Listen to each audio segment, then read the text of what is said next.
अल्हम्दुलिल्लाहि रब्बिल आलमीन वस्सलातु वस्सलामु अला खातमिन नबिय्यीन अम्मा बअद फ़अऊज़ु बिल्लाहि मिनश शैतानिर रजीम बिस्मिल्लाहिर रहमानिर रहीम अस्सलातु वस्सलामु अलैका या रसूलल्लाह व अला आलिका व अस्हाबिका या हबीबल्लाह। अस्सलातु वस्सलामु अलैका या नबियल्लाह व अला आलिका व अस्हाबिका या नूरल्लाह। नवैतु सुन्नतल इअ्तिकाफ।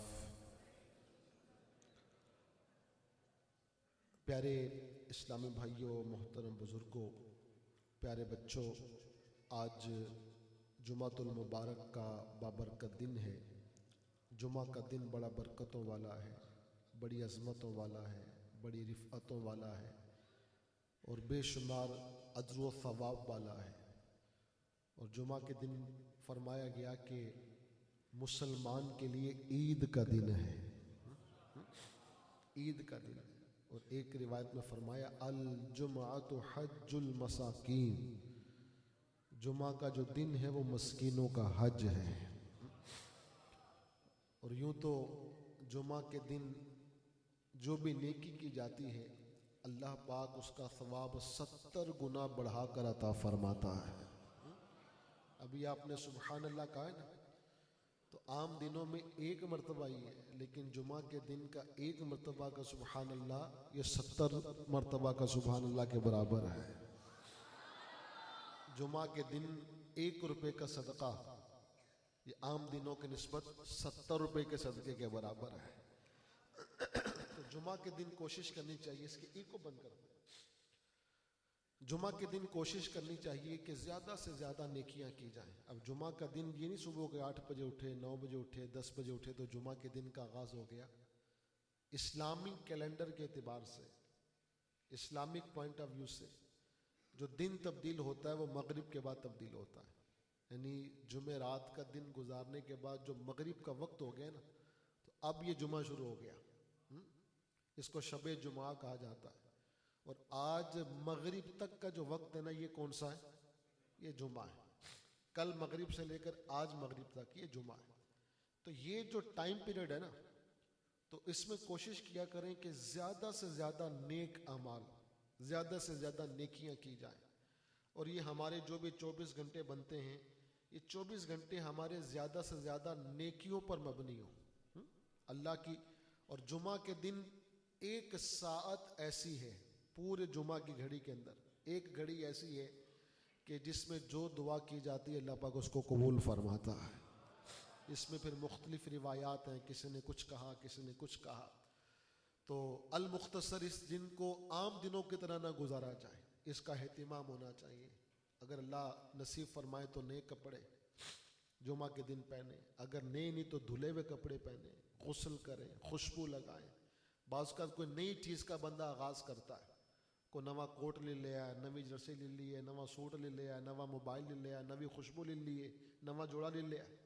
तो इकराम ये हो यार, इसको ना इंशाल्लाह जुमा से शुरू करेंगे। किससे शुरू करेंगे? तो जुमा के दिन के इकराम और इज्जत की नीयत होगी तो अल्लाह पाक इसका भी सवाब अता फरमाएगा। तो जुमा के दिन जहाँ और बहुत सारी नेकियों का अज्र व सवाब है, वहीं पर जो जुमा का दिन है वो ज़ाते महबूब पर, ज़ाते मुस्तफ़ा पर दुरूद पढ़ने का भी दिन है। मेरे आका फरमाते हैं कि और दिनों में फ़रिश्ते तुम्हारा दुरूद मुझ तक पहुँचाते हैं, जुमा के दिन मैं अपने उम्मतियों का दुरूद खुद अपने कानों से समात करता हूँ। हम यहाँ पे पढ़े वो मदीने सुने, मुस्तफ़ा की समाअत पे लाखों सलाम। दूर व नज़दीक के सुनने वाले वो काने लाले करामत पे लाखों सलाम। तो जुमा के दिन दुरूद पाक पढ़ने की भी बेशुमार बरकतें हैं।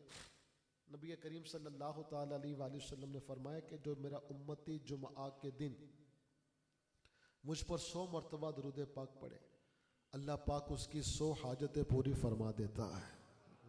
हम कहते हैं हमारी हाजतें, हमारी तमन्नाएं, हमारी ख्वाहिशें, हमारी दुआएं ये पूरी नहीं हो रही। अगर अपनी हाजतों को पूरा करवाने का ज़हन है ना, तो उसका एक बेहतरीन ज़रिया ज़ात मुस्तफ़ा पे दरूद पढ़ना है।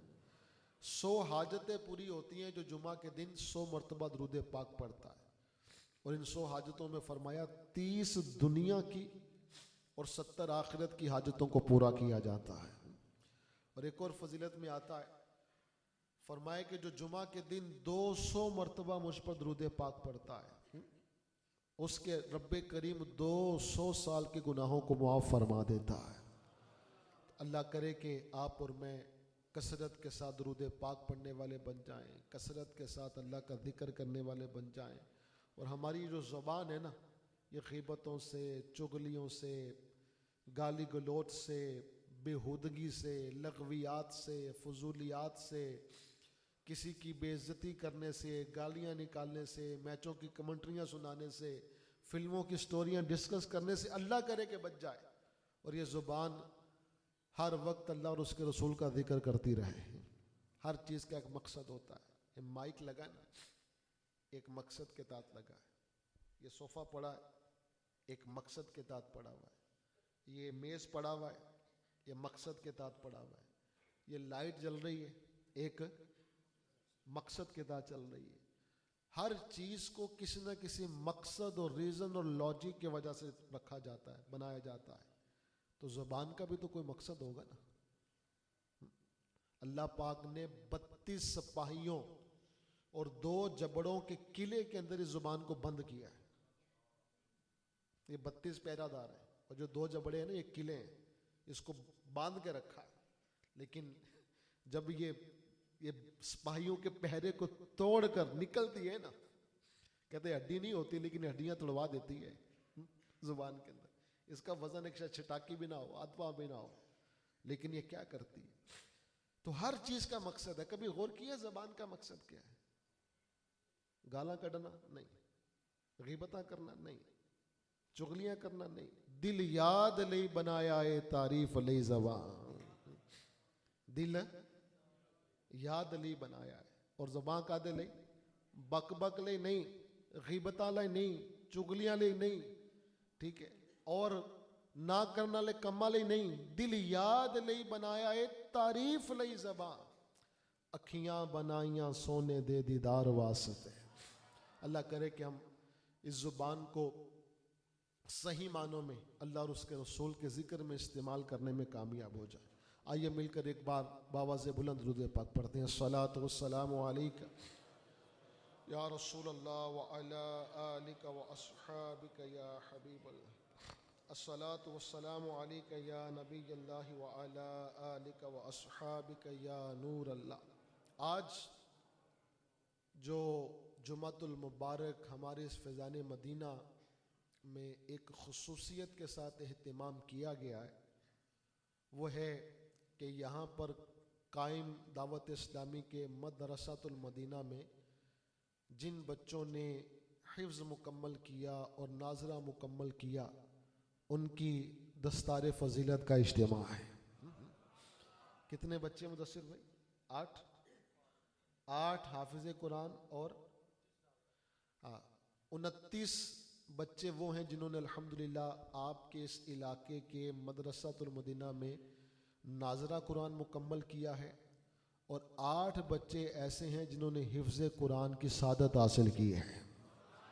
मैं आप तमाम अहले इलाका को दिल की अथाह गहराइयों से मुबारकबाद पेश करता हूँ कि अल्लाह पाक के करम से, अल्लाह पाक के फ़ज़ल से ये दिन देखना हमें नसीब हुआ कि आपके इलाके, आपके गांव या आपके एरिए के मदरसे में 8 बच्चों ने हिफ्ज़ मुकम्मल किया और 29 बच्चों ने पूरा कुरान नाज़रा पढ़ने की सादत हासिल की है। जी, ये 1 साल की कारकर्दगी। हो सकता है कि इनके वालिदैन भी यहाँ पर मौजूद हों। मैं उन वालिदैन को भी मुबारकबाद पेश करता हूँ। आज वालिद का सीना चौड़ा होता है, खुशी दीदनी होती। वाकई जो जिनके बच्चे जब कुरान मुकम्मल कर लेते हैं ना, जो सीने ठंड पड़ती है ना, बच्चा कहता बाजी एक पारा खत्म हो गया, 2 पारे खत्म हो गए, 3 पारे खत्म हो गए। ये खुशी बयान नहीं हो सकती, लेकिन आज तो खुशी है ना। अब गौर करें कि कल क़यामत के दिन की खुशी का आलम क्या होगा। अभी ऐलान होगा, अभी थोड़ी देर के बाद, नमाज के बाद ऐलान होगा, इंशाल्लाह फुलां के बच्चे की दस्तारबंदी की जाएगी, फुलां के बच्चे को ये डिग्री दी जाएगी, फुलां के बच्चे को सनद दी जाएगी। आज भी ऐलान हुआ है, कल क़यामत के दिन भी ऐलान होगा। कल क़यामत के दिन ऐलान क्या होगा?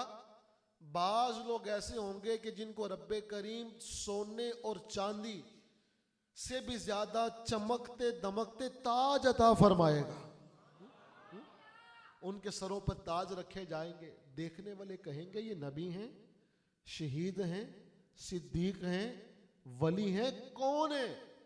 फरमाया जाएगा ये हाफिज कुरान के वालिदैन हैं, ये वो बच्चे हैं, ये वो खुश नसीब वालिदैन हैं जिनके बच्चों ने अपने दिल में रब के कलाम को समाया था, रब के कलाम से अपने सीनों को मुज़य्यन किया था। ये वो बच्चे हैं। और हाफिज कुरान जो है ना, हाफिज कुरान, फरमाया एक हाफिज कुरान अपने खानदान के 10 ऐसे अफराद जिन पर गुनाहों की वजह से जहन्नम वाजिब हो चुका होता है, वो अपने खानदान के 10 अफराद की शफाअत करवा के जन्नत में दाखिल करवाएगा। डॉक्टर नहीं, इंजीनियर नहीं, बिजनेसमैन नहीं, पॉलिटिशियन नहीं, टिकटॉकर नहीं, यूट्यूबर नहीं, ठीक है? कौन? पायलट नहीं, कौन? हाफिज कुरान। हाफिज कुरान अपने वालिदैन, अपने खानदान के 10 अफराद की शफाअत करवा के उनको जन्नत में दाखिल करवाएगा। सबसे बड़ी जो इन्वेस्टमेंट है ना, सबसे बड़ी जो इन्वेस्टमेंट है, वो डिफेंस में कर लेना नहीं है, वो बहरिया टाउन में घर लेना नहीं है, वो शेडर लगा लेना नहीं है, सबसे बड़ी इन्वेस्टमेंट को बिजनेस कर लेना नहीं है, बच्चे को डॉक्टर बना लेना नहीं है।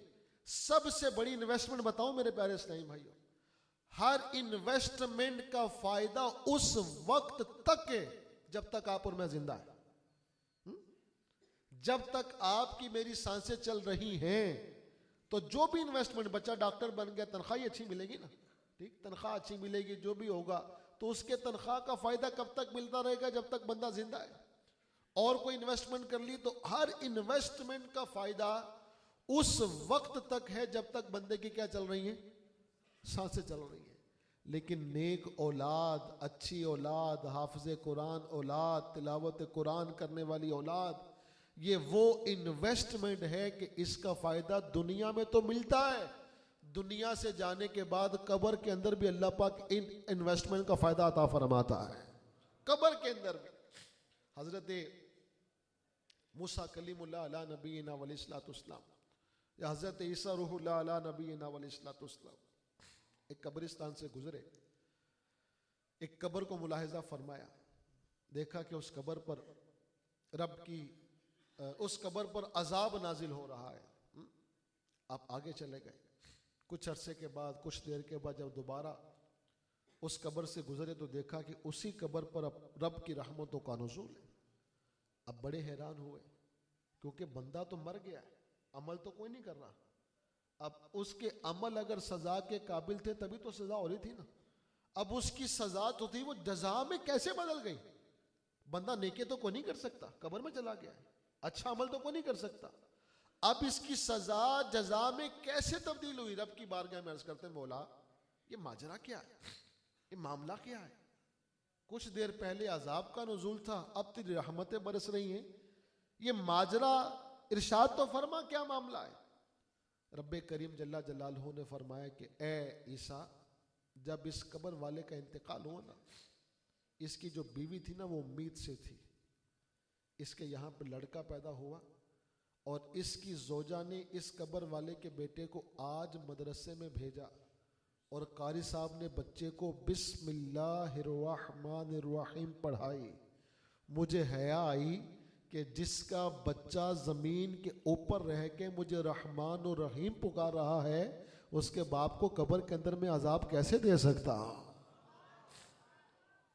बच्चे ने कहा नेकी की जमीन के ऊपर, दुनिया में, लेकिन अल्लाह पाक ने उस नेकी का अजर मरने के बाद कब्र के अंदर भी बाप को अता फरमाया। कब्र में जब किसी का दर्जा बुलंद होता है ना, किसी का दर्जा बुलंद होता है, वो रब की बारगाह में अर्ज करता है, मौला मेरा दर्जा क्यों बुलंद किया गया, मेरा स्टेटस क्यों बुलंद किया गया? रब फरमाता है कि तेरा दर्जा इसलिए बुलंद किया गया कि तेरा बेटा दुनिया में तेरे लिए बख्शिश की दुआ करता है, तेरा बेटा दुनिया में तेरे लिए मग़फ़िरत की दुआ करता है। मुझे बताइए, आपके बद्दोमल्ली में अगर कोई दुनिया से चला जाए, आप जाते होंगे फातिहा के लिए, इसाले सवाब के लिए या दुआ खैर के लिए, कितनी मरतबा दुआ करते हैं? एक मरतबा, दो मरतबा, यही होता है ना। किसी के कुल में चले गए, किसी के जनाजे में चले गए, एक मरतबा दुआ हो गई, दो मरतबा दुआ हो गई, तीन मरतबा दुआ हो गई। लेकिन अगर किसी की औलाद नेक है, औलाद नमाजी है, औलाद मुत्तकी है, वो अपने वालिदैन के लिए दिन में 19 मरतबा दुआ करती है। एक दिन में जब भी उसने नमाज पढ़नी है ना, उसने रब की बारगाह में इल्तिजा करनी है, रब्बि जअलनी मुक़ीमस्सलाती व मिन ज़ुर्रिय्यती रब्बना व तक़ब्बल दुआ रब्बना ग़फ़िरली व लिवालिदैया व लिलमुमिनीना यौम यक़ूमुल हिसाब।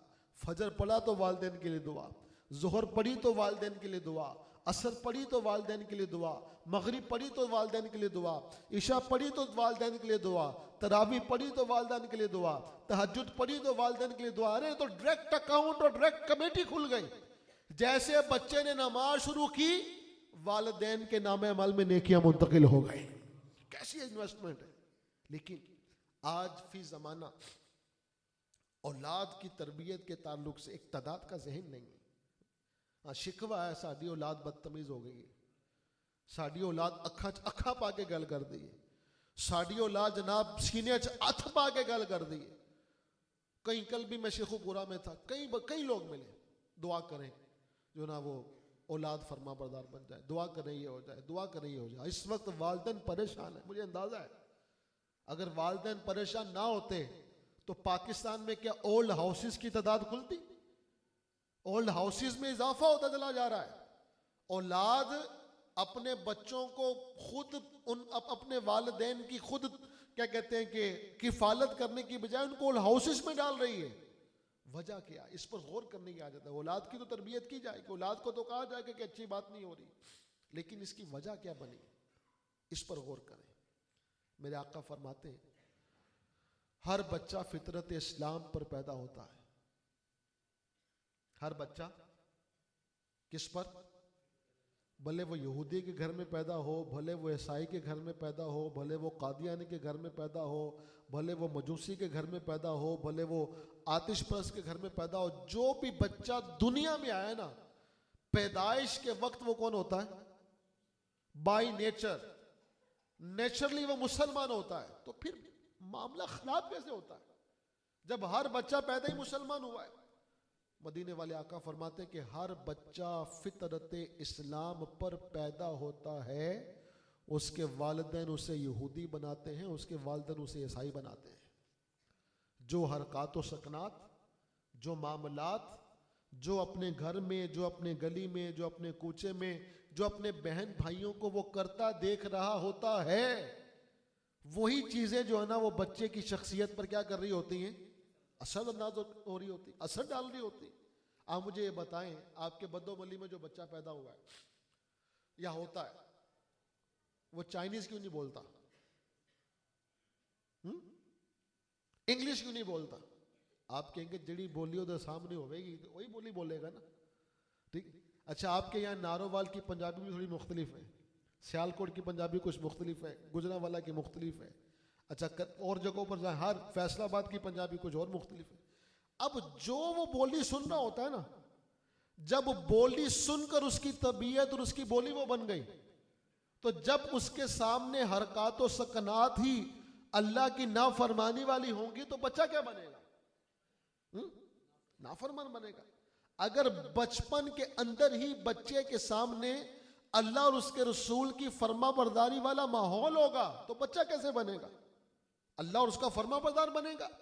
आजकल तो ये साइंस भी इस बात को प्रूव कर चुकी है कि बच्चे के सामने, बच्चा भी मां के शिकम में होता है, अब शिकम के अंदर ही जो हरकत और सकनात और जो बाहर का माहौल होता है ना, वो माहौल बच्चे की पर्सनैलिटी और शख्सियत पर असर कर रहा होता है। साइंस आज प्रूव कर रही है, मेरे गौसे पाक ने कितने हजारों साल पहले प्रूव कर दिया था।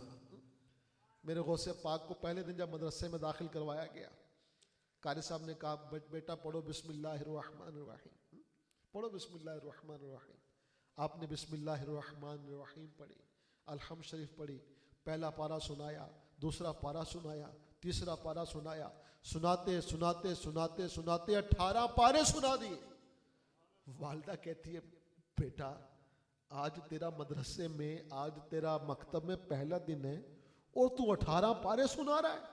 ये 18 पारे किस मदरसे में, किस इंस्टीट्यूट में, किस कारी साहब, किस मुदर्रिस की सोहबत में रह के तूने याद किए हैं? सुने गौसे पाक ने क्या जवाब इरशाद फरमाया? फरमाया मैं अपनी वालदा के पेट में था, मेरी जो माँ थी ना वो 18 पारों की हाफिजा थी, वो चलते फिरते उठते बैठते तिलावत कुरान करती थी, मैंने माँ के पेट में सुन सुन के 18 पारे हिफ्ज कर लिए थे। तरबियत औलाद। नबी करीम सल्लल्लाहु ताला अलैहि वसल्लम ने 3 बातें मेरे प्यारे भाई इरशाद फरमाई, 3 बातें। नंबर 1 फरमाया अपनी औलाद को 3 चीजें सिखाओ। पहली चीज कौन सी सिखाओ? चेक भी करें, गौर भी करें कि आज हमारे बच्चों के अंदर हमने ये मोहब्बत और ये अकीदत डाली कि नहीं डाली। नंबर 1 फरमाया अपनी औलाद को कुरान की मोहब्बत सिखाओ। किसकी मोहब्बत सिखाओ? कुरान की मोहब्बत सिखाओ। एक घर था, हजरत अली बिन सालेह, हजरत हसन बिन सालेह, ये दोनों भाई थे और इनकी वालदा थी।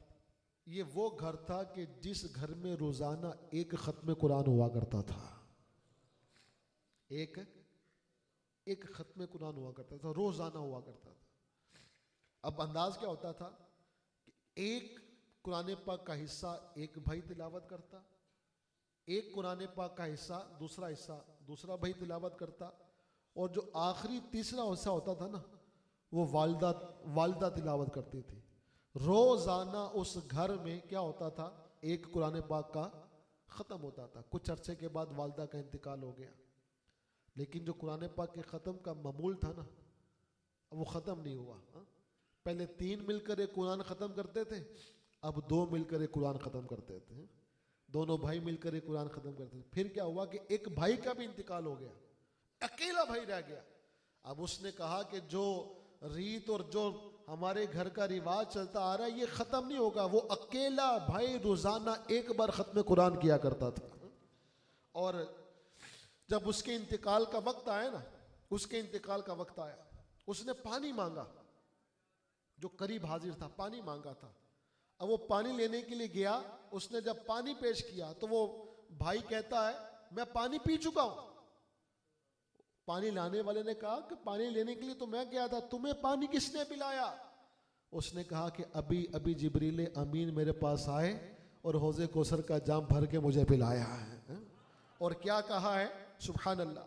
जिब्रील अमीन अलैहिस्सलाम ने कहा है कि अंबिया, सिद्दीकीन, शुहदा और सालिहीन ये वो लोग हैं। ये कौन लोग हैं? सुभान अल्लाह। ये वो लोग हैं जिन पर अल्लाह पाक ने इनाम फरमाया है। और सुनो, तुम्हारा भाई, तुम्हारे वालिद भी इन्हीं लोगों में से हैं जिन पर अल्लाह पाक ने अपना इनाम फरमाया है। ये जुमले कहते कहते उस भाई का भी इंतकाल हो गया। कैसा बाइज्जत घराना था। एक खत्म कुरान होता था। हम अपने घरों पर गौर करें, आखिरी मर्तबा खत्म कुरान कब हुआ था? टीवी है ना, हर 5-10 मिनट के बाद ऑन ऑफ होता है। बाप आता है टीवी ऑन करता है, माँ आती टीवी ऑन करती है, बहन आती है टीवी ऑन करती है, बच्चा आता है टीवी ऑन करता है, कोई कार्टून लगा लेता है, कोई खबरें लगा लेता है, कोई मैच लगा लेता है, कोई कुछ लगा लेता है, कोई कुछ लगा लेता है। घर में कुरान भी पढ़ा है, घर में कुरान भी पढ़ा है। अगर किसी के घर में मिसाल के तौर पे 10 अफराद हैं, अगर 10 अफराद चाहें तो क्या महीने में खत्म कुरान नहीं कर सकते? अगर 10 अफराद, 5 अफराद है कि घर में खत्म कुरान नहीं कर सकते, लेकिन खत्म कुरान तो तब करेंगे जब कुरान पढ़ना आता होगा। हम में से एक तादाद है कि जिसको कुरान ही पढ़ना नहीं आता, एक तादाद है जिसको कुरान पढ़ना नहीं आता, इंग्लिश बोलनी आती है और बहुत सारी मालूमात और इन्फॉर्मेशन है। अगर नहीं आता तो रब का कलाम पढ़ना नहीं आता। कैसी बदबख्ती, कैसी बदनसीबी। और अगर कुरान पढ़ना आता भी है ना तो एक तादाद पढ़ती नहीं, सिर्फ चेक करने के लिए ना, सिर्फ चेक करने के लिए और चोट करने के लिए। एक बात अर्ज करूंगा, जितने भी मेरे भाई यहां पर बैठे, अपने आप से सवाल कीजिए, आखिरी मर्तबा कुरान पाक पढ़ा नहीं, कुरान पाक देखा कब था? आखिरी मर्तबा आपने, मैंने, हाँ पढ़ा हुआ है, वो ऊपर ताक के अंदर, रेल के अंदर, गिलाफ के अंदर लिपटा हुआ, उतरता है झाड़ पूंछ के करने के लिए उतर। आखिरी मर्तबा हमने व्हाट्सएप कब चेक किया था? हमने फेसबुक कब चेक की थी? हमने यूट्यूब कब चेक की थी? हमने टीवी कब ऑन किया था? और इसके मुकाबिल हमने आखिरी मर्तबा कुरान पाक को कब देखा था? और जब कुरान से ताल्लुक कमजोर हुआ, जब कुरान से कनेक्टिविटी कमजोर हुई, जब कुरान से हमारी निस्बत कमजोर हुई, तो वजह क्या हुआ? दर्स कुरान अगर हमने ना भुलाया होता, ये जमाना ना जमाने ने दिखाया होता। आज हम कहते हैं पता नहीं हालात दिन ब दिन खराब हो गए, पता नहीं अगियार काफिर मुसलमानों पे जुल्म सितम कर रहे हैं, फलां ये हो रहा है, फलां जगह ये हो रहा है, इस जगह पर ये हो रहा है। वजह क्या है? वजह सिर्फ यही है कि हमने कुरान और साहिब कुरान से अपने ताल्लुक को कमजोर कर लिया है। हमारी कुरान के साथ निस्बत कमजोर हो गई। डॉक्टर इकबाल है ना, 1934 में इसका इंतकाल हुआ था, 1934 में इसका इंतकाल हुआ था, 1938 में इसका इंतकाल हुआ था, आज 2024 है। कमो बेश भी ये 80-82 साल हो गए। 80-82 साल पहले इकबाल, जो पाकिस्तान बनाने का ख्वाब देखने वाला था, उसने मुसलमानों के जवाल का एक सबब बयान फरमाया था। वो क्या कहता है?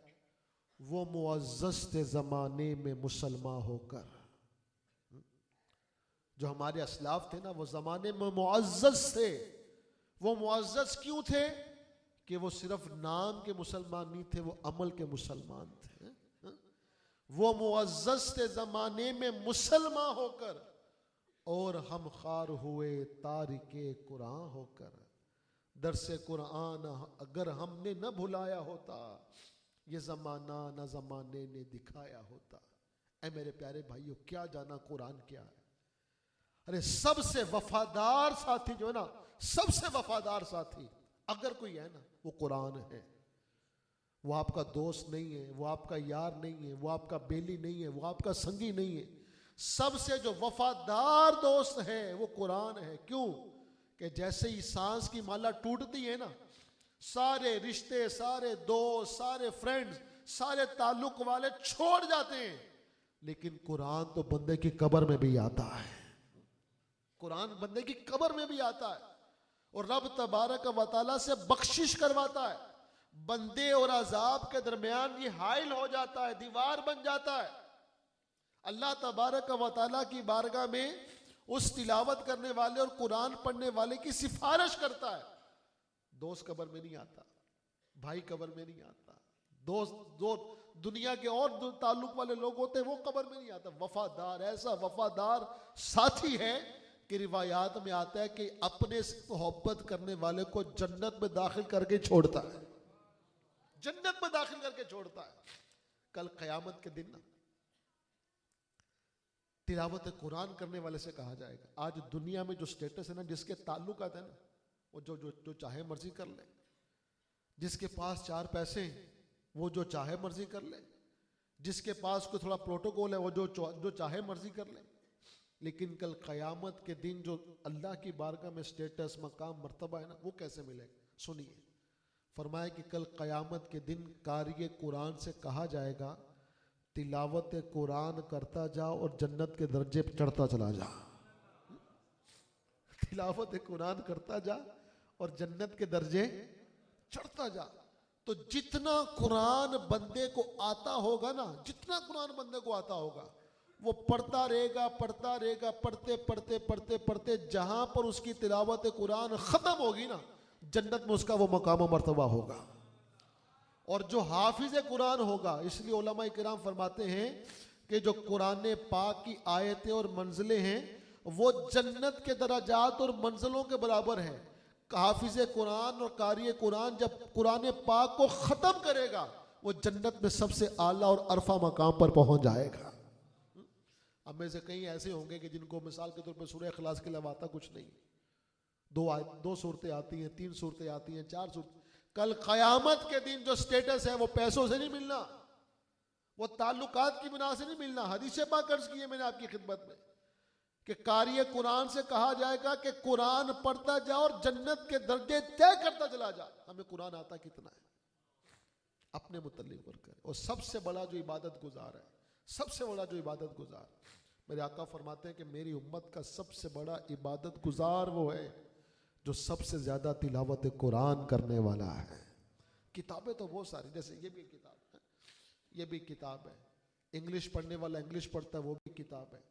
उर्दू पढ़ने वाले उर्दू पढ़ते हैं, वो भी किताब है। दुनिया में हजारों लाखों इदारे, यूनिवर्सिटीज, कॉलेजेस हैं, अरबों के हिसाब से किताबें होंगी, लेकिन जो कुरान को अहमियत हासिल है ना, दुनिया में ये वो वाहिद किताब है जिसको नाजिल करने वाला रब्बुल आलमीन है।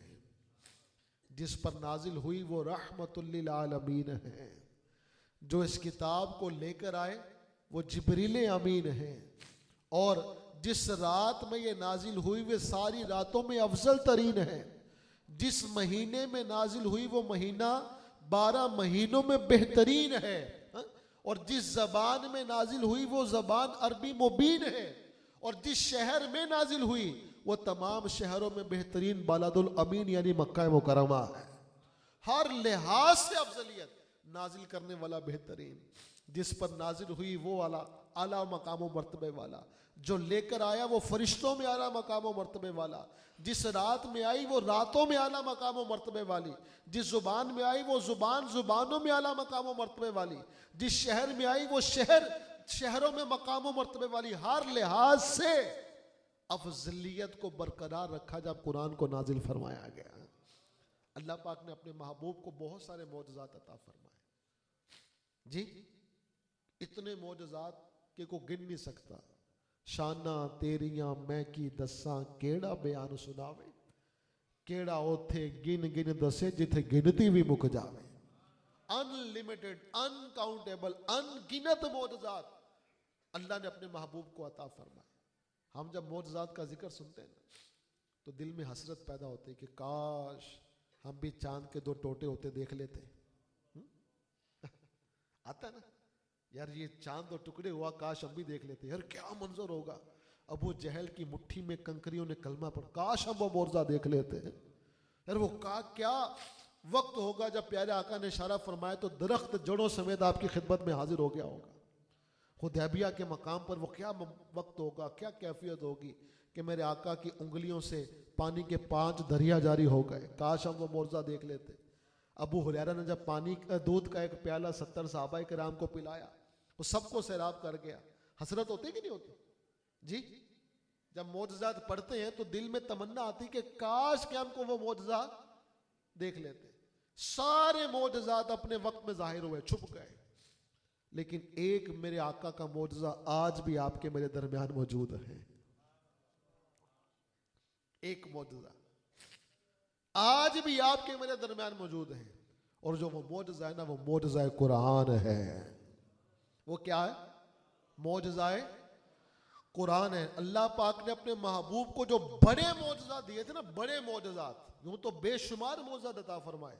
The biggest miracle of beloved profit सल्लल्लाहु ताला अलैहि वसल्लम, जो बड़े मौजज़ात थे, उन 2 बड़े मौजज़ात में एक तो वाक़या मौजज़ा मेराज था, वाक़या मौजज़ा मेराज, और दूसरा मेरे आका का जो बड़ा मौजज़ा है ना, वो मौजज़ा कुरान है। कुरान चैलेंज करता है, अगर तुम कहते हो कि किसी बशर का कलाम है, इस जैसी कोई एक सूरत तो लेकर आओ। आज तक चैलेंज मौजूद है, लेकिन कुरान पाक के मुकाबिल में कोई भी एक सूरत और एक आयत भी ए मेरे प्यारे भाइयों नहीं ला सका। तो अल मुख्तसर ये, अपने आप को कुरान की तरफ लाइए, अपने आप को रब तबारक व तआला की इताअत की तरफ लाइए। हमारे जो बुजुर्गान दीन थे ना, राहिमहुमुल्लाहुल मुबीन, इनकी जो अंदाज़े जिंदगी थी ना, इनकी जो अंदाज़े वो कुरान के मुताबिक थे। जो कुरान ने कहा ना, उस पर आंखें बंद होती थी। मैं आपको एक दो वाक़यात अर्ज करके इंशाल्लाह अपनी गुफ्तगू को मुकम्मल करता हूँ कि हमारे बुजुर्गान दीन राहिमहुमुल्लाहुल मुबीन कुरान पाक को किस कदर अहमियत दिया करते थे। हज़रत फुज़ैल बिन अयाज रदी अल्लाह ताला, ये डाकू थे, डाके डालते थे। काफिले रातों को सफर नहीं करते थे कि इस रास्ते पे डाकू फुज़ैल बिन अयाज रहता है। ऐसे खतरनाक इनका रौब और दबदबा था। एक दफा किसी घर में डाका डालने के लिए जाने लगे, दीवार को फलांगा तो आगे जो घर वाला था ना, वो तिलावत कुरान कर रहा था। तिलावत कुरान कर रहा था। और तिलावत कुरान करते करते पारा 27 सूरह हदीद आयत नंबर 16 पर पहुंचता है। अलम यानि लिल्लज़ीना आमनू अन तख्शा कुलूबुहुम लिज़िक्रिल्लाह, क्या ईमान वालों को अभी वो वक्त नहीं आया कि उनके दिल अल्लाह की तरफ झुक जाएं, अल्लाह की याद में उनके दिल झुक जाएं। ये आयत मुबारक जब तिलावत की गई ना, अलम यानि लिल्लज़ीना आमनू अन तख्शा कुलूबुहुम लिज़िक्रिल्लाह, जैसे ही घर वाले ने वो तिलावत कुरान की, आपकी जुबान से बेसख्त निकला कि मौला वो वक्त आ गया कि मेरा दिल तेरी याद में झुक गया है। रब का कलाम सुना, तौबा कर ली, छोड़ दिया सब कुछ। रब ने फरमाया कि अपने दिलों को मेरी याद में झुका लो। अब अल्लाह की बंदगी की, इबादत की, रियाजत की। वही फुज़ैल बिन अयाज थे जो पहले डाकू के नाम पर मशहूर थे। अल्लाह पाक ने इनको वो मकाम दिया, वो मर्तबा दिया, वो रुतबा दिया कि तौबा के बाद अल्लाह पाक ने इनको ज़बरदस्त मुहद्दिस बना दिया, हदीस की खिदमत करने वाले बन गए। इस तरह आगे चलिए। हजरत अबू तलहा अंसारी रदी अल्लाह ताला सहाबे रसूल हैं। इनके बहुत सारे बाग थे। इनका एक बाग था बीरहा, बीरहा नामी इनका एक बाग था। ये कहते हैं कि मुझे तमाम बागों में ना ये बाग बड़ा महबूब था, बड़ा प्यारा था। जैसे मिसाल के तौर पर कईयों के घर होते हैं 2 3 4, ए घर बड़ा प्यारा यार मनु। कईयों के पास गाड़ियां होती हैं, यार ए गड्डी मनु बड़ी प्यारी लगती। तो जो आपको सबसे ज्यादा प्यारा बाग था ना, सबसे ज्यादा महबूब बाग था, अल्लाह पाक ने कुरान नाजिल फरमाया। जब ये आयत मुबारक नाजिल हुई ना, लन तनालुल बिर्रा हत्ता तुनफिकू मिम्मा तुहिब्बून, तुम में से कोई भी उस वक्त तक भलाई को नहीं पहुंचेगा जब तक अपनी पसंदीदा चीज अल्लाह की राह में खैरात ना कर दे। जब ये आयत मुबारक नाजिल हुई तो उन्होंने देखा, गौर किया कि मुझे सबसे ज्यादा पसंद कौन सा बाग है। जो सबसे ज्यादा पसंदीदा बाग था बीरहा, उसे अल्लाह की राह में खैरात कर दिया, अल्लाह की राह में खैरात कर दी। सुभान अल्लाह। एक बुजुर्ग रहमतुल्लाह ताला अलैह, क्या हुआ कि पहले के दौर में रोस्ट किया जाता था। रोस्ट, एक बकरी रोस्ट की गई। रोस्ट करने के बाद जब उसकी वो सलाख लेकर आपकी कनीज आई ना, उसके हाथ से कनीज गिरी, वो सलाख गिरी कनीज के हाथ से। उनका एक छोटा सा बच्चा था, उस बच्चे पर गिरी गरम सलाख। जैसी सलाख उस बच्चे पर गिरी, बच्चे ने एक झुरझुरी ली, उसका इंतकाल हो गया। बच्चे का, छोटा बच्चा। अब जो कनीज थी ना, वो कांपने लगी कि मेरा मालिक, मेरा सेठ मेरे साथ क्या करता है। अब उस कनीज ने तिलावत कुरान की। जो मुआफ करने वाले हैं वो अल्लाह को बड़े पसंदीदा हैं। उसने कुरान पाक की आयत तिलावत की कि जो माफ करने, कनीजों को भी कुरान आता था। कैसा मुबारक दौर था। उसने वो तिलावत की कि माफ करने वाले अल्लाह को बड़े पसंदीदा हैं। अब जैसे उस मालिक ने, ठीक, वो तिलावत कुरान सुनी, उसका बच्चा इंतकाल कर गया सलाख की वजह से। अब उसने तिलावत कुरान सुनने के बाद उस अपनी कनीज को कहा कि जा, तुझे मैंने अल्लाह के लिए मुआफ कर दिया। कुरान कुरान कुरान कुरान में सब कुछ है, क्या करना है क्या नहीं करना, कब करना है कब नहीं करना। ऐ मेरे प्यारे इस्लामी भाइयों, कुरान से अपनी निस्बत को मजबूत करें, कुरान से अपने ताल्लुक को मजबूत करें। देखें मुख्तलिफ स्टेप्स हैं, ठीक। आखिरी बातें अर्ज कर रहा हूँ। पहला स्टेप है कुरान पढ़ना आना।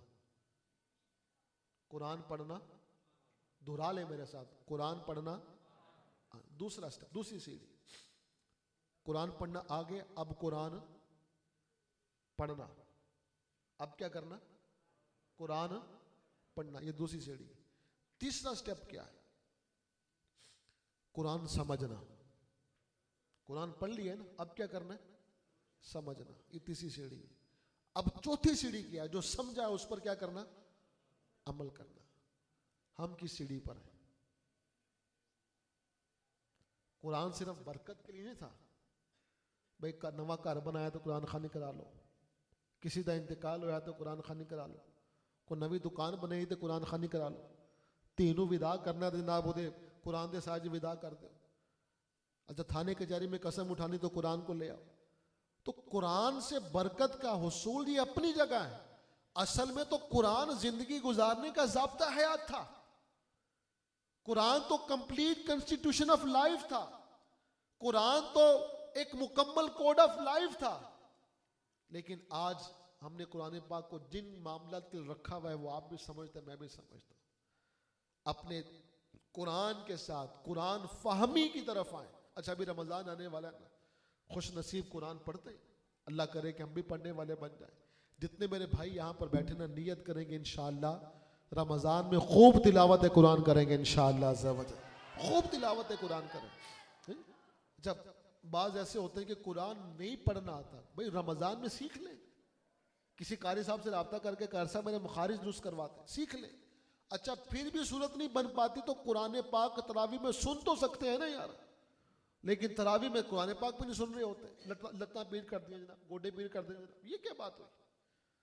तरावी में कम से कम कुरान सीख लिया, सुन लिया जाए। इमाम आजम अबू हनीफा रहमतुल्लाह अलैह 61 कुरान पाक रमजान में खत्म किया करते थे। 61 कुरान पाक, अल्लाह अकबर। एक दिन में, एक रात में, डेली कितने हो गए बोले, 2। 30 दिन में कितने हो गए, 60, और एक तरावी के अंदर 61 कुरान पाक ये खत्म किया करते थे। हम कितनी मरतबा खत्म करते हैं, गौर कर, कम से कम एक मरतबा खत्म कुरान ये हम रमजान में करें। मुकाबला नहीं करना, तू कितने पारे पढ़े ने, थोड़े कितना कुरान हो गया, मुकाबला शुरू हो जाता है। लोगों को बता मैंने इतने कुरान खत्म कर लिए, मुकाबलाबाजी नहीं, कुरान को समझ कर पढ़े। इमाम गजाली फरमाते हैं कि कुरान पाक की एक आयत समझ कर पढ़ना पूरा कुरान पढ़ने से अफजल वाला है। एक आयत। दावत इस्लामी ने एप्लीकेशन शाया की है, एप्लीकेशन पब्लिश की है, अल कुरान ट्रांसलेशन, सिरातुल जिनान, अपने मोबाइल में रख लें, खोलें, उसको पढ़ें। बाजार से मकबतुल मदीना से भी वो चीज़ें मिल जाती हैं। कुरान फहमी की तरफ आए, कुरान की मालूमात की तरफ आए। वो दिल वीरान है जिसके अंदर कुरान ना हो। अपने घर में वो किस कदर खुशबख्ती वाला घर है कि जनाब नू भी तिलावत कुरान कर रही है, कारली भी तिलावत कुरान कर रही है, बुजुर्ग आपी भी तिलावत कुरान कर रहे हैं, बच्चे भी तिलावत कुरान कर रहे हैं। जब घर के कोने कोने में रब का कलाम पढ़ा जाता होगा, रब की किस कदर रहमतों का नुज़ूल होता होगा। यार लगता है कि कार च बंदिश हो गई है, घर खानों पैंदा है, पता नहीं उजड़िया उजड़ा लगता है। जब घर में शैतानी काम होंगे तो रब की रहमतों का नुज़ूल कैसे होगा। तो बीमारियां ही आएंगी भाई, कर्जेदारियां ही आएंगी। तो जब रब की रहमतों के नुज़ूल वाले काम होंगे तभी तो रब की रहमतों का नुज़ूल होगा ना। तो अपने घरों को, मेरे आका फरमाते अपने घरों को कब्रिस्तान ना बनाओ। हम में से कितनों के घर मानीदे कब्रिस्तान होंगे। फरमाया अपने घर में कब्रिस्तान ना बनाओ, अपने घर को तिलावत कुरान करो।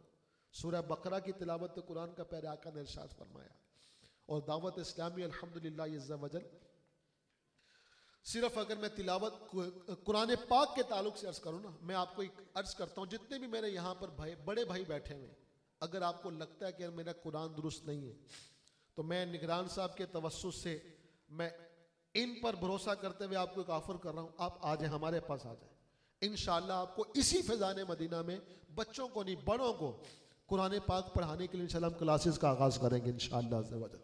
मैं कम से कम रमजान में कुरान सीख कर दुनिया से जाऊं ना यार। इस मामले में झिझक क्या, इस मामले में हेजिटेशन क्या? अगर किसी को नहीं आता तो रमजान का पूरा महीना आप कुरान पाक सीखें, और अगर कुरान पाक आता है, अगर आता है तो उसको पढ़ना शुरू कर दें, उसका मुताला शुरू कर दें, तफसीर पढ़ना शुरू कर दें। और दावत इस्लामी के तो मेरा ख्याल है कि सैकड़ों शोबे हैं, दावत इस्लामी के दर्जनों शोबे, वैसे 80 से ज़्यादा शोबा जात हैं। इन 80 से ज़्यादा शोबा जात में कई शोबा जात ऐसे हैं जो सिर्फ कुरान के फ़रोग़ के लिए अल्हम्दुलिल्लाह काम कर रहे हैं। जैसे मदरसातुल मदीना, ये कुरान पाक की तालीमात को आम करने के लिए पाकिस्तान में तकरीबन 12,000 से ज़्यादा बच्चों ने हिफ्ज़ो नाज़रा मुकम्मल किया है। 12,000 से ज़्यादा बच्चों ने हिफ्ज़ो नाज़रा मुकम्मल किया है। और अल्हम्दुलिल्लाह अब तक दावत इस्लामी तकरीबन 3 लाख नाज़रा पढ़ने वाले और 1 लाख हाफ़िज़ कुरान इस मुआशरे को दे चुकी है। अल्हम्दुलिल्लाह, अल्लाह का करम है। और ये आगे सिलसिला जारी है। तो ये बच्चे जो हिफ्ज़ कर लेते हैं फिर दरस निज़ामी करते हैं, आलिम कोर्स करते हैं। तो दावत इस्लामी के तकरीबन अल्हम्दुलिल्लाह पाकिस्तान भर में 1600 से ज़्यादा जामियातुल मदीना के इंस्टीट्यूट्स हैं जहाँ पर आला तालीम होती है, दरस निज़ामी करवाई जाती है। तो उसमें भी लाखों स्टूडेंट्स अल्हम्दुलिल्लाह हमारे पास दरस निज़ामी कर रहे हैं, आलिम कोर्स कर रहे हैं। और अब तो दावत इस्लामी की यूनिवर्सिटी भी खुल गई है। आप आने वाले वक्तों में आपका बच्चा आलिम भी होगा, हाफिज़ भी होगा, उसके साथ साथ PhD डॉक्टर भी होगा इंशाअल्लाह अज़्ज़ा वजल। HCC ने दावत इस्लामी को इजाज़त दी है कि आपकी दावत इस्लामी जो है ना वो बच्चों को डॉक्टर बना सकती है, मास्टर करवा सकती है। इस्लामाबाद में इसका जो पहला कैंपस अल्हम्दुलिल्लाह वो शुरू हो चुका है। और बहुत सारे काम का दावत इस्लामी अल्हम्दुलिल्लाह कर रही है। वो वाकई खुश नसीब हैं वो अफराद जो दावत इस्लामी के साथ माली ताउन करते हैं। देखिए ये जो मदरसा है ये किसी न किसी के ताउन से तो चल ही रहा है ना, किसी की कंट्रीब्यूशन से चल रहा है, किसी की मदद से चल रहा है। हम खुद हाफिज नहीं बन सके लेकिन हमारी वजह से कोई हाफिज बन गया, हमारी वजह से कोई आलिम बन गया, हमारी वजह से कोई मस्जिद के इमामत के मुसल्ले पर आने का अहल बन गया, हमारी वजह से कोई मिंबर पर बैठकर कौल अल्लाह व कौल रसूलुल्लाह की सदाएं लगाने वाला बन गया, हमारी वजह से कोई रमज़ान में तरावी सुनाने वाला बन गया। हो सकता है कि वो जो बनाने वाला है वो तिलावत कुरान ना कर सकता हो, लेकिन अगर उसने किसी को बना भी दिया ना इंशाअल्लाह सवाब के टोकरे कवर के अंदर भी आते रहेंगे। तो मैं आपसे बिल्कुल अर्ज करूंगा कि इस दायरा कार को मजीद वसी करें, अपने उशर के ज़रिए, अपने अतियात के ज़रिए, अपनी ज़कात के ज़रिए दावत इस्लामी की मदद करें। दावत इस्लामी का जो खर्चा है ना, खर्चा वो 1 अरब 20 करोड़ रुपए तनख्वाहों का है। 1 अरब 20 करोड़, 1200 करोड़ साल का नहीं, 1 महीने का। 1 महीने का 1200 करोड़ ये तनख्वाहों का खर्चा। 55,000 ये दावत इस्लामी के एम्प्लॉयज़ हैं, कारी साहिबान हैं, नाजमीन हैं, इमाम हैं, ख़तीब हैं। 55,000 पूरी दुनिया का मैं अर्ज़ कर रहा हूँ। 1 अरब 20 करोड़ रुपये। और ये जो सेटअप है मेरे प्यारे भाइयों, ये अपनी मदद आपके तहत चलता है, कहीं से कोई एड नहीं आती। माशाल्लाह आप में से कई ऐसे अफराद हैं कि जो अपनी फसलों का औशर दावत इस्लामी को देते हैं, ज़कातें देते हैं, अतियात देते हैं, फितरा देते हैं, खैरात देते हैं। तो इनकी मदद के ज़रिए अल्हम्दुलिल्लाह रब तबारक व तआला का दीन मज़ीद आगे बढ़ रहा है। आपके नारोवाल का कितना खर्चा तहसील का? 1.5 करोड़ रुपया महीने का। अल्हम्दुलिल्लाह आपके काम है तो खर्च हो रहा है ना, काम है तो खर्च हो रहा है। ये देखें कितने बच्चे दाएं बाएं, कितने बच्चे पढ़ते हैं इस मदरसे में? 80 बच्चे आपके यहाँ पर पढ़ रहे हैं। तो मेरे प्यारे भाइयों दीन के कामों में मदद कीजिए, दीन के कामों में मुआवनत कीजिए। ऐ काश के हम खुद हाफिज होते लेकिन हाफिज नहीं बन सके, लेकिन हाफिज बनाए तो सही। हम खुद आलिम होते लेकिन हम आलिम नहीं, लेकिन आलिम बनाए तो सही। हम खुद इमाम होते, हम खुद इमाम नहीं लेकिन इमाम जो है उनको सपोर्ट तो करें। इंशाअल्लाह ये नेकियों का सिलसिला चलता रहेगा। हम दुनिया में हैं तब भी सवाब, और दुनिया से चले गए तो ठंडी हवा इंशाअल्लाह कब्र के अंदर भी आती रहेगी। क्योंकि ये महीने रमज़ान आने वाला है, रमज़ान में मुसलमान अपनी ज़कातें निकालते हैं। अभी गंदम की फसल भी तैयार होने वाली है, तो गंदम का औशर भी इंशाअल्लाह आप देंगे। तो इन तमाम मामलात में दावत इस्लामी को ज़रूर याद रखिए। और आखिर में ये नियत कर लीजिए कि रमज़ान अल्लाह पाक हमें अता फरमाए, इस रमज़ान को हमने खूब इबादत में गुजारना है, खूब इबादत में रमज़ान गुजारना है। ये नेकियों का महीना आ रहा है, ये बरकतों का महीना आ रहा है, ये अज़मतों का महीना आ रहा है। ये वो महीना आ रहा है जिसके मुतल्लिक आपके मेरे आका फरमाते हैं, अगर मेरी उम्मत जानती कि रमज़ान में क्या है तो वो तमन्ना करती कि काश सारा साल ही रमज़ान रहता। नफल का सवाब फ़र्ज़ों के बराबर, फ़र्ज़ों का सवाब 70 फ़र्ज़ों के बराबर। एक मरतबा तस्बीह पढ़ने वाले को 1000 तस्बीहात का सवाब मिलता है, एक रकत पढ़ने वाले को 1000 रकतों का सवाब मिलता है। अपने घर वालों पर खर्च करने वालों को रमज़ान के महीने में अल्लाह की राह में खर्च करने का सवाब दिया जाता है। और हज़रत अली रज़ी अल्लाह तआला अन्हु फरमाते हैं कि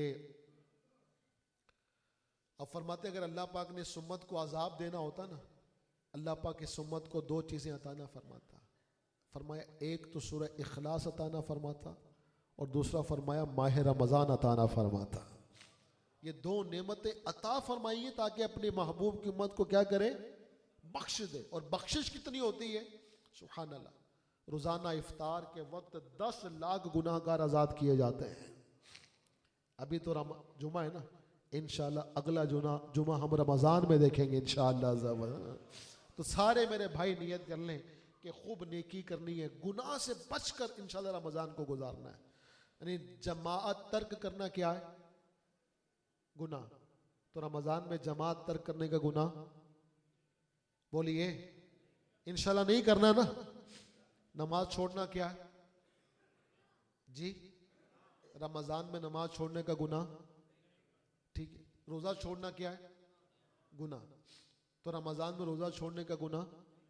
झूठ बोलना क्या है, तो रमज़ान में झूठ बोलने का गुनाह। बदनिगाही करना क्या है जी, तो अपने मोबाइल के ज़रिए बदनिगाही और बुरे काम नहीं करने, इस गुनाह से क्या करना है, ग़ीबत करना क्या है, गुनाह। तो ग़ीबत से बचना है। यानी फ़र्क नज़र आना चाहिए। एक तस्वीर आपकी मेरी अब की है, 2 तस्वीरें होती है, एक होती है बिफोर, एक होती है आफ्टर।